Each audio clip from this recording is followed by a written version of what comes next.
लगी आप काम करिए, अपना पढ़ाई पे ध्यान दीजिए। आपको भूगोल की टीचर की आवश्यकता हम कर देंगे आपके लिए, लेकिन ये सब काम आपका नहीं है।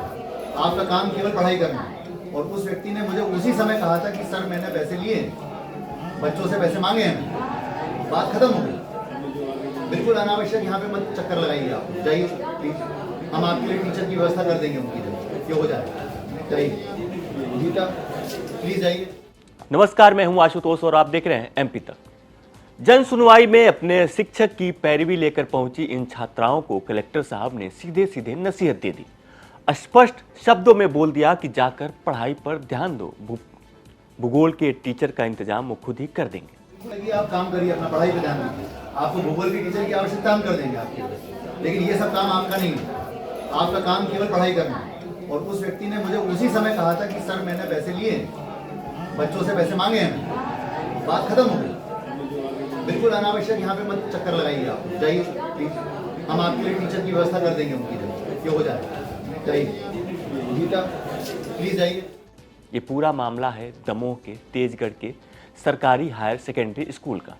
15 नवंबर को जिले के कलेक्टर सुधीर कोचर इस स्कूल में जांच के लिए पहुंचे थे।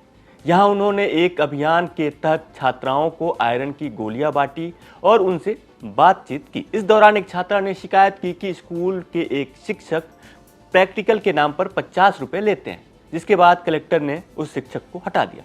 अब छात्राओं का कहना है कि उनके शिक्षक निर्दोष हैं और उनके निलंबन को समाप्त कर दिया जाए ताकि वो फिर दोबारा स्कूल में आके पढ़ा सके। उनकी गलती नहीं है, उनकी भी तो देखिए सर, उनकी भी तो नौकरी थोड़ी ना मुश्किल से। कहाँ से आई हो आप लोग, क्या नाम है? से आए सर हम लोग। सर देखिए हम लोग कुछ नहीं कहना चाहते हैं। एक्चुअली वो क्या है, मेरी गलती थी, मैं स्कूल नहीं आती थी सर, तो मुझे पता नहीं था। ये मेरे घर फाइल देने आई थी और फिर मैं स्कूल गई थी परीक्षा के बाद, तो मुझे लगा कि सर मुझसे पैसे मांग रहे हैं। कौन से स्कूल की बात है? हाँ सेकेंडरी स्कूल की बात है सर। क्या नाम है, किसने पैसे लिए थे? राम प्रकाश गुप्ता सर, मतलब वो दमोह से लेकर आए थे फाइल। आपका नाम क्या है? प्राची है।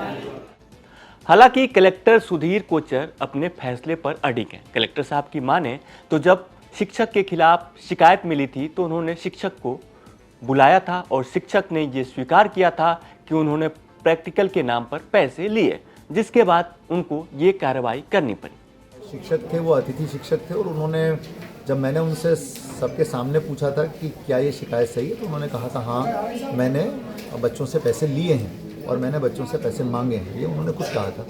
और चूंकि उन्होंने खुद ये स्वीकार किया था सबके सामने, इसीलिए फिर मैंने कहा था कि इनको तत्काल हटाया जाए, और उसी कारण से उनको हटाया भी गया। अब बच्चे आज ये लेकर के आए हैं तो मुझे ये बिल्कुल भी विश्वसनीय बात नहीं लगती है, क्योंकि वो मेरे सामने की घटना है। तो ऐसी स्थिति में ऐसा लगता है कि ये मोटिवेटेड तरीके से बच्चे आए हैं, किसी ने उनको भेजा है, और इस तरह की चीज़ हम बर्दाश्त नहीं कर पाएंगे। और हमने ये भी क्लियर कर दिया कि बच्चों को जहाँ तक यदि उन्होंने वो आवेदन में लिखा है कि हमको भूगोल की पढ़ाई में दिक्कत आ रही है, तो मैंने कहा है कि उस शिक्षक की जगह तत्काल नए शिक्षक को नियुक्त किया जाए ताकि बच्चों की पढ़ाई में कोई बाधा ना आए।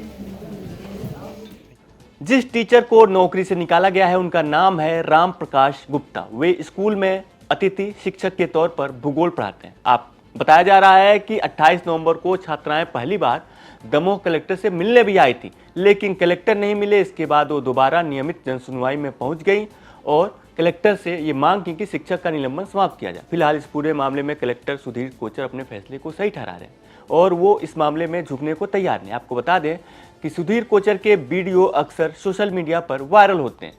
वो ऑन द स्पॉट फैसला करने के लिए जाने जाते हैं। कुछ दिन पहले सुधीर कोचर ने जिला अस्पताल के रैन बसेरे का जायजा लिया था और वहां पर कमियां मिलने के बाद उन्होंने तत्काल रैन बसेरे से जुड़े कर्मचारियों पर एक्शन लिया था।